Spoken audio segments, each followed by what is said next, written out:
Conseiller d'État vaudois pendant près de 15 ans, il est aujourd'hui conseiller aux États, président de l'Union syndicale suisse, un poste qui vaut parfois à son titulaire le sobriquet de 8e conseiller fédéral. Il a aussi été tout premier invité de cette émission qui s'appelait alors 26 minutes, c'était il y a 10 ans et un jour. Merci d'accueillir Pierre-Yves Maillard.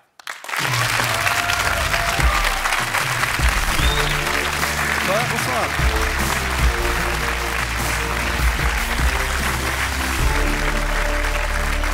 Bonsoir et merci d'avoir accepté notre invitation. Comment ça va?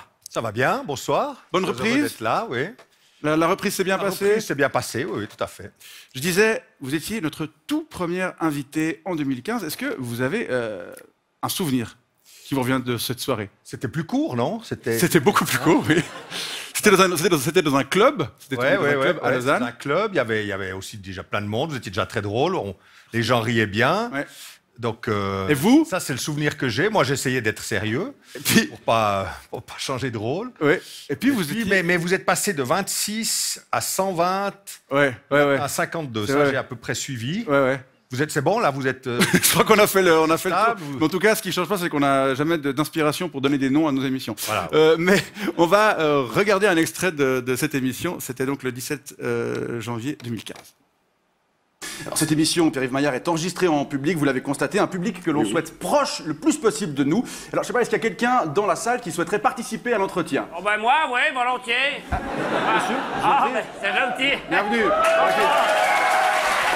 Oui, mais il a bien bossé, Broulis, parce qu'il a fait rentrer tout ce pognon, il a effacé la dette, il a équilibré les finances publiques. Finalement, c'est grâce à lui que vous pouvez claquer notre fric pour les pauvres.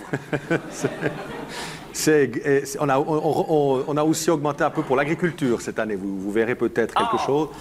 Franchement, concrètement, humainement, vous vous engueulez jamais avec vos collègues? Alors, on s'engueule assez régulièrement le mercredi, mais notre force, c'est de le garder pour nous, sauf ce soir, et puis de trouver quand même à la fin des solutions qui permettent à chacune et chacun de tenir.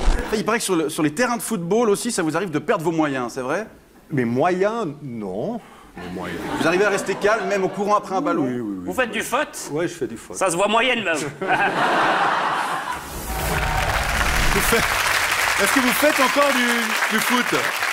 L'année passée, j'ai tout arrêté parce que j'avais trop de campagnes à mener. Ouais. Mais cette année, je vais peut-être essayer. J'ai en tout cas racheté une paire de chaussures. Sinon, et vous avez un geste un peu désespéré comme ça. Mais... Vous avez racheté une paire de lunettes depuis aussi? Oui, j'ai changé de lunettes, peut-être plusieurs fois. Et de coupe de cheveux un peu? De coupe de cheveux. Enfin, de nombre de cheveux. La tendance est la même, mais elle s'affine, disons. C'est ça. Alors, cette émission, Pierre-Yves Maillard, est enregistrée en public, vous l'avez constaté, un public que l'on souhaite proche le plus possible de nous. Alors, je sais pas, est-ce qu'il y a quelqu'un dans la salle qui souhaiterait participer à l'émission? Oh bah moi, volontiers. Ah bah monsieur, rejoignez-nous, on peut l'encourager, hein. Bonsoir monsieur, bonsoir, ça va? Vous êtes... Bonsoir, monsieur Cholet. Cholet de Boiton. Cholet de Boiton. Voilà, très bien, bienvenue. Vous n'avez pas changé, vous? Mais vous non plus, vous n'avez pas tellement changé. Toujours la même couleur de chemise, le même veston également. Non, ça c'est un autre. Quand même, vous l'avez lavé depuis. Je suis pas sûr qu'il ait été lavé, en tout cas, il a été acheté depuis. Ouais. Ah, c'est bien. Par contre, il y a une chose qui a changé, c'est qu'à l'époque, on voyait dans l'extrait, vous vous engueuliez un petit peu à porte close discrètement. Maintenant, vous gueulez beaucoup plus dans la rue. Hein? Oui, ça fait partie de mon rôle, c'est de porter une voix parfois en colère, parfois qui a aussi un peu d'indignation, parce que la situation des gens que j'essaie de défendre est pas toujours rose. Donc il faut aussi porter cette voix-là, mais ça n'empêche pas qu'il faut quand même à la fin, pour vraiment obtenir des résultats, il faut aussi parler plus calmement. Mais vous préférez exécuter ou critiquer ceux qui exécutent? Ça dépend qui vous voulez que j'exécute. Personne, enfin. On peut en parler, mais... 5/7e du Conseil fédéral, sans doute. Peut-être plus. Pierre-Yves Maillard, avant de poursuivre... Ça dépend des jours. Mais non, j'aime bien qu'on ait des résultats à la fin de l'année. C'est ça qui est vraiment important, c'est qu'on agisse, on mobilise des forces, mais qu'à la fin, il y ait quelque chose de concret qui a été obtenu. L'année passée, c'est la 13e rente AVS, c'est quand même... Elle viendra que l'an prochain, mais je me réjouis qu'elle arrive pour que les gens voient vraiment le résultat. Moins de pognon dans la poche des riches, un peu plus de celle des pauvres. Voilà. C'est tellement simple. Pierre-Yves Maillard, avant de poursuivre cet entretien, et même si tout le monde vous connaît, je vous propose de découvrir votre portrait. Il est signé Aurel Cuta. Pierre-Yves Maillard, il a été à un cheveu de ne jamais faire de politique et de finir comme ça. Première télé, il n'a que 19 ans et il gagne un concours de commentateur sportif. C'est clair que le journalisme sportif m'attire beaucoup, mais je ne fais pas une obsession, disons une carrière dans l'enseignement, ça me plairait aussi. En même temps, Pierre-Yves Maillard se bouge dans les assauts étudiantes. Et quand la Suisse se ferme à l'Europe en 1992, lui s'ouvre au micro. Nous, on n'a pas peur des étrangers, parce qu'on a appris à lire avec eux, parce qu'on a grandi avec eux, parce qu'on a joué avec eux. Et tant pis pour la carrière dans l'enseignement qui s'éloigne. C'est vrai que je me destinais à l'enseignement, et puis c'est bouché. Pierre-Yves Maillard devient syndicaliste. Un syndicaliste efficace et tenace selon les milieux ouvriers, un immense emmerdeur selon les patrons. Hyper fort pour convaincre, il fait sa place en politique, à tous les étages, depuis 25 ans. De Lausanne jusqu'à Berne, en passant par le poste de ministre vaudois, où il forme un duo tactique avec Pascal Broulis. Et 25 ans qu'il répète la même chose, il faut prendre aux riches pour donner aux plus pauvres. Et bon joueur, en tout cas, il l'a été quand Alain Berset a douché ses espoirs de futur conseiller fédéral. Du foot, il en fait depuis toujours. Oui, je le pratique dans un petit village au-dessus de Ron, le FC Porcel, que je salue là. Ici, avec la célèbre équipe du Conseil national, équivalent 8e Ligue. Et il paraît que, comme en politique, c'est lui qui explique et ce sont les autres qui courent. De toute façon, son ballon d'or à lui, c'est la 13e rente AVS, acceptée par le peuple. Et il en a longtemps espéré un deuxième avec le projet de caisse unique. Autoritaire selon certains de ses adversaires, ou inflexible, voire omnipotent. Depuis 5 ans, Pierre-Yves Maillard dirige l'Union syndicale suisse. Double casquette avec ses mandats politiques. Et le Blick l'a même élu la personnalité politique la plus influente de l'année passée, devant les Suisses allemands. Pierre-Yves Maillard, il y a 10 ans, vous étiez notre premier invité. Si vous revenez dans 10 ans, vous aurez 66 ans. Est-ce qu'on invitera un jeune retraité ou un vieux conseiller fédéral? Ça, le temps nous le dira. Pierre-Yves Maillard, on l'a vu tout à l'heure dans l'extrait, vous aviez déjà échangé avec Monsieur Cholet il y a 10 ans. J'ai toujours été un fidèle de la RTS, voilà. Ça me coûte assez cher. D'ailleurs, on avait imaginé, Monsieur Cholet, à l'époque, que ce serait vous qui viendrez débattre avec chacun des invités. Des invités. Vous m'aviez fait un contrat pour ça. Et après, on s'est rendu compte que ça deviendrait un peu répétitif et donc potentiellement un peu chiant. Donc on a renoncé à cette idée. Sympa. Voilà, mais c'est comme ça. Maintenant, on va parler des primes d'assurance maladie. Moi, j'y vais parce que c'est un sujet qui me déprime. Très bien, merci beaucoup. Monsieur Cholet, Pierre-Yves Maillard, vous avez été ministre cantonal de la Santé et cette thématique continue à vous préoccuper. Voyons comment on l'abordait il y a 10 ans avec un extrait de reportage consacré aux caisses maladies. Alors nous, on a un petit journal qu'on envoie gratis à tous nos assurés. Dedans, ils trouvent des petits conseils santé pour ne pas tomber malade, comme par exemple rester à la maison quand il y a l'hiver. Et puis on leur dit aussi ce qu'ils doivent voter, enfin, quand il y a les votations. Nous, on fait des magnifiques campagnes publicitaires. Vous savez, avec des jolies filles, des mecs musclés. Alors bon, ça nous coûte très cher. Mais au moins nos assurés sont fiers d'être chez Helvesan.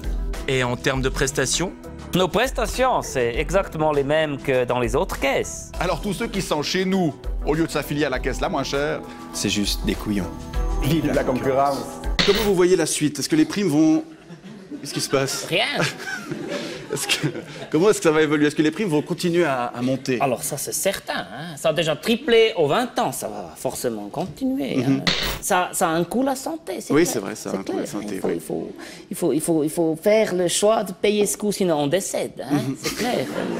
Mais vous savez, à terme, je crois qu'il y aura de moins en moins des changements de caisse qui sont si onéreux. Parce que les primes, elles vont s'équilibrer. Le système va s'harmoniser. Tout se naturellement. Naturellement, c'est le marché, c'est l'économie, c'est magic. Okay, hein. Donc même... Tout le monde aura à peu près la même prime, très très chère. C'est ça. Donc pour une même prime, une même prime pour des prestations identiques, ça reviendrait presque au même que d'avoir une caisse unique. Non, parce que il y aura toujours nos frais administratifs. Et puis aussi les salaires importants de tous les membres du conseil d'administration, les dépenses de marketing pour notamment encourager les gens à voter non à une caisse unique. Ça a d'ailleurs toujours bien marché jusqu'ici. Oui, hein. Ouais, non, s'il y avait une caisse unique, c'est clair, ce serait beaucoup moins cher. Mais comment je gagnerais ma vie? Reto Seneson, bonsoir, bienvenue. Alors c'est pas vous, hein, qu'on voit c'est pas vous qu'on voit dans le sujet, mais c'est votre cousin ou un frère? C'est un cousin proche. Assemblable. Rien n'a changé en 10 ans? Quand même, dans le canton de Vaud, par exemple, on a pu instaurer un système qui n'est pas parfait, mais qui a quand même beaucoup renforcé les réductions de primes, ce qu'on appelle les subsides, avec un système qui fait que quand on arrive à 10% de son revenu net, eh bien c'est le système de réduction de primes qui intervient, c'est, disons, faute de mieux, c'est ce qu'on a trouvé pour essayer de protéger quand même à peu près 35% de la population contre ces hausses de primes qui deviennent chaque année un peu plus insupportables. Ça marche que dans les cantons qui sont majoritairement gauchistes. Chez les cantons rationnels, c'est hors de question que ça soit mis en place. Genève a aussi un peu renforcé son système. Vous allez dans mon sens. Gauchiste, hein? Non. Ce qui n'a pas changé en 10 ans, c'est que les Suisses, ils consomment toujours de plus en plus de soins, toujours de plus en plus de luxe au niveau des thérapies, allant jusqu'à faire un scanner pour une moindre égratignure. Ça, ma foi, il faut bien le payer, hein? Bon, le problème, c'est que cette offre de soins, ce n'est pas le patient qui la détermine, pour une partie en tout cas. L'offre crée la demande dans le système de santé, et cette offre, elle est absolument pas régulée.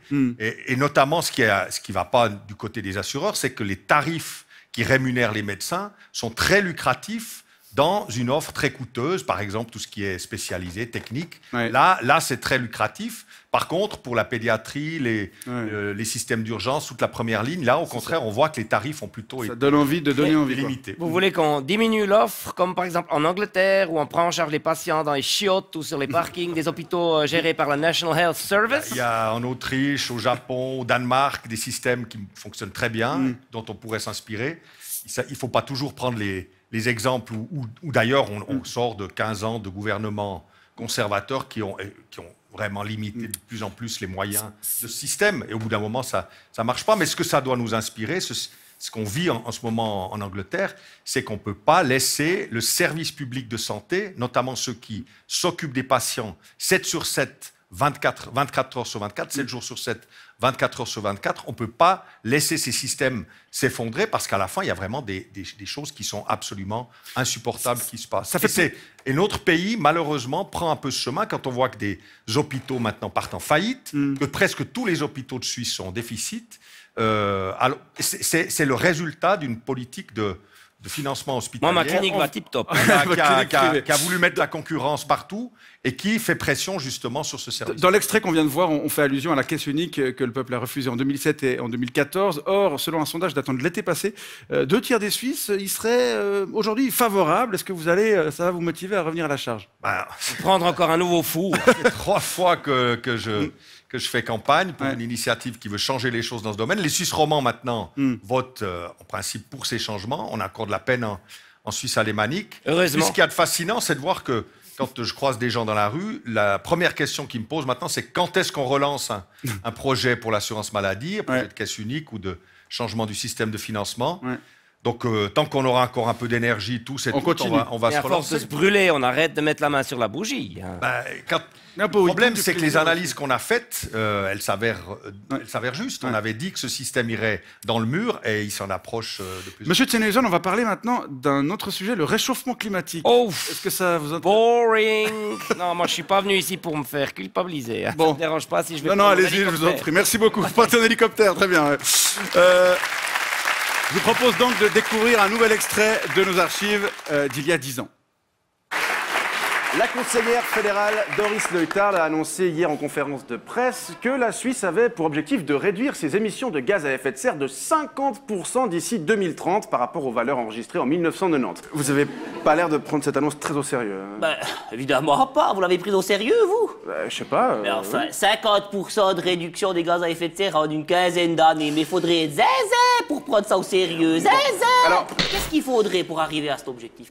Je sais pas, une amélioration de l'efficacité énergétique dans les transports, dans le bâtiment, dans l'industrie. Ouais, mais vous savez, il n'y a jamais eu autant... J'ai ma mèche. J'ai ma mèche. Ouais, ici, on est à 800 mètres d'altitude, vous voyez, alors... Il y a presque autant de chances de voir de la neige qui tient sur le sol que de voir des otaries qui jouent au Monopoly avec des pandas. Alors, on a mis ce canot à neige, financé par la station de l'ESA. Comme ça, les bobos, ils peuvent venir avec leur 4x4 le mercredi pour apprendre à leur moufler à descendre une piste avant d'aller dans une vraie station. Des installations coûteuses. Scheißegal. Wissen dir, wie viel Geld gestern hier ausgegeben? Des installations gourmandes en eau. Ja, sicher. Im 2012 haben wir 745.000 Kubikmeter Wasser gebraucht. Das heisst 250 olympische Schwimmbäder. Et des installations gourmandes en électricité. Je mehr das Klima wärmer wird, umso mehr wird es aufwärmen.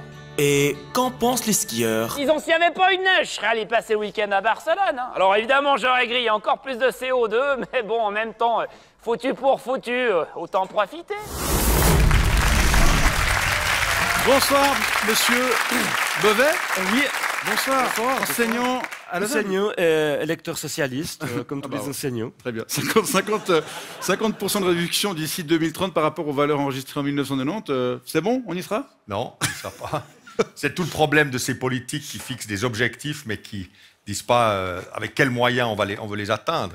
Alors, toute la question dans la politique, c'est quelles mesures on met en place, quels moyens on met en œuvre. Alors ça veut dire qu'il y a 10 ans, Mme Leuthard, le Conseil fédéral qu'elle représente, nous aurait menti. Non, mais ça suffit pas de mettre des objectifs. Il faut des politiques publiques. Ouais. Ça suffit de mettre des objectifs puis ensuite dire aux gens vous êtes coupables parce que vous vous comportez mal. Ça marche pas. C'est un peu comme dans le monde, dans votre monde, la pédagogie. Mettre des objectifs, reprendre les élèves. Exactement. La discipline. La discipline, puis à la fin, ils finissaient boire. Non mais c'est vrai, vous êtes enseignant à Lausanne. Oui, et alors je dois répondre quoi à mes élèves quand ils me disent que les politiciens, en fait, ils font jamais ce qu'ils disent, qu'on peut pas leur faire confiance, puis que... Non mais c'est difficile, changer le monde, c'est pas facile. Ça prend du temps, ça prend des décennies, ça prend de la persévérance, mais prenons un tout petit peu de recul et essayons d'être un peu optimistes. Moi, je préside une union syndicale qui a été créée il y a plus de 150 ans, enfin à la fin du 19e siècle. 1861, c'était? Un peu plus tard, 88.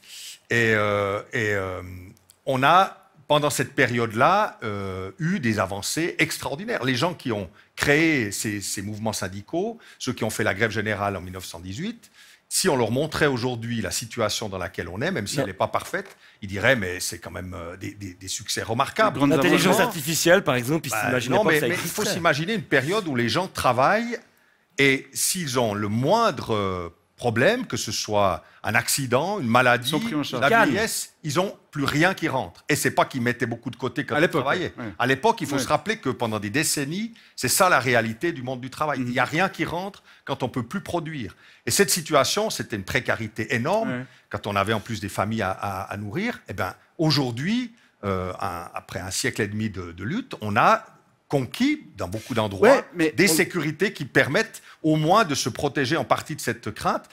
C'est de loin pas acquis pour toujours, c'est toujours un combat, mais c'est possible d'arriver à des choses, simplement il faut le faire sur le long terme et avec des instruments de politique publique. Et petite marche, et on n'a pas 8,33% de plus qu'un cas par-ci par-là, la 13e par exemple. Et on n'a pas conscience de notre chance aujourd'hui par rapport à nos aïeux. Quand on voit à la fin de l'extrait ce touriste qui se vante d'aller passer un week-end à Barcelone, on se dit qu'au niveau des comportements individuels non plus, rien n'a changé. Ça, c'est les choses que vous entendez au café. Les comportements individuels, ça vous décourage un peu. C'est pas la réponse. Vous avez un jet.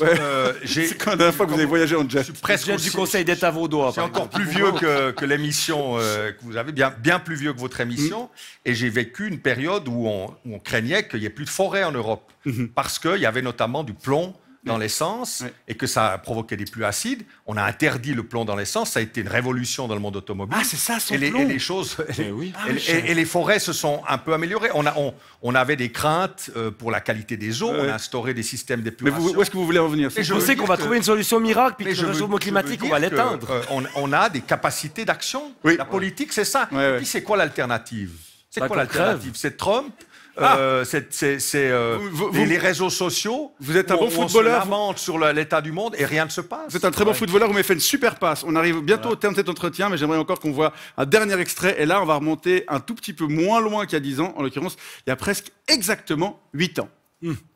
Cette fois, ça y est, Donald Trump est officiellement le 45e président des États-Unis d'Amérique. Son inauguration a eu lieu hier soir à Washington dans un climat tendu et devant une foule beaucoup moins nombreuse qu'il y a 4 ou 8 ans.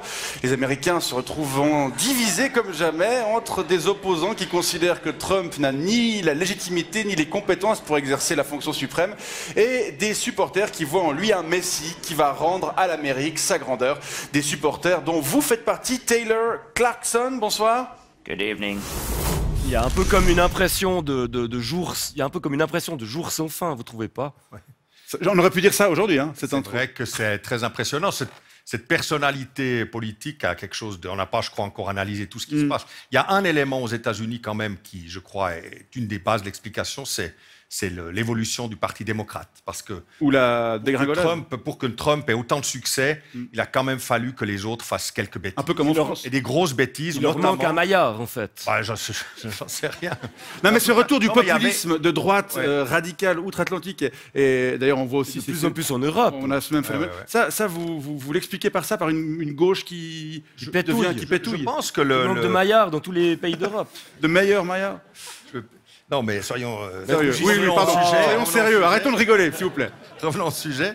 Je pense que malheureusement, pendant les 30 années qui se sont écoulées, dans certaines grandes démocraties en Europe et aux États-Unis, c'est vrai, la gauche a épousé, disons, les thèses du marché.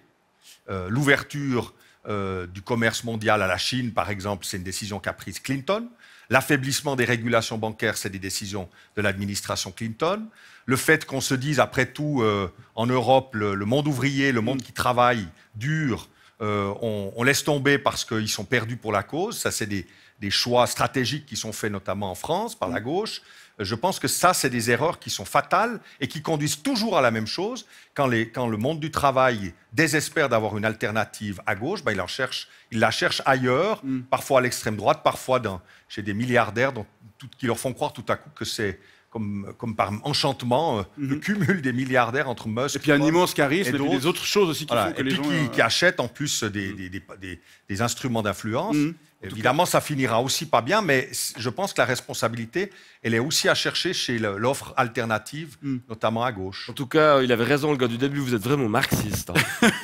Non, mais à part ça, on parle de populisme de droite. Pas marxiste, j'essaie de rester socialiste et démocrate. Oui, mais non, mais attendez, la démocratie, pour moi, c'est ça la différence avec les thèses communistes. La démocratie, c'est pas anodin, c'est vraiment central. Mais il y a un populisme de droite, un populisme de gauche également. Est-ce que vous estimez que vous le pratiquez de temps en temps, le populisme, peut-être dans son bon sens? Ce mot, pour moi, est un mystère. Ça veut dire quoi pour populisme, je ne sais pas. Vous pouvez m'expliquer? Non, je sais pas. Tout le monde l'utilise. En gros, ça veut dire réussir à draguer les gens. Le peuple. Parce que si c'est écouter le peuple, disons, c'est quand même un peu ce qu'on entend avec démocratie. Démocratie, c'est pouvoir au peuple. Hein. C'est quand même l'étymologie. Peut-être que populisme, ça veut dire vouloir de plus en plus... Écouter ce que dit le peuple sans remettre à sa décision. C'est un peu la base de la démocratie. La démagogie, ça, c'est pas bien. C'est quand on trompe les gens, quand on flatte leurs bas instincts. Ça, c'est quelque chose de condamnable. Donc vous êtes populiste, mais pas démagogue. Je ne suis pas démagogue. Je suis vraiment soucieux de dire des choses qui sont... On arrive au bout mais respecter les aspirations populaires, ça me paraît la base. Et puis, attendez, parce qu'il y a aussi... là, on a passé un peu en rétrospective ces dernières années. Rapidement, pour conclure, si on se projette dans 10 ans, quel monde vous imaginez pareil aujourd'hui avec finalement que très peu de changements ou alors comme depuis il y a 10 ans, il y a un peu de lumière. Non, les choses changent lentement. Oui.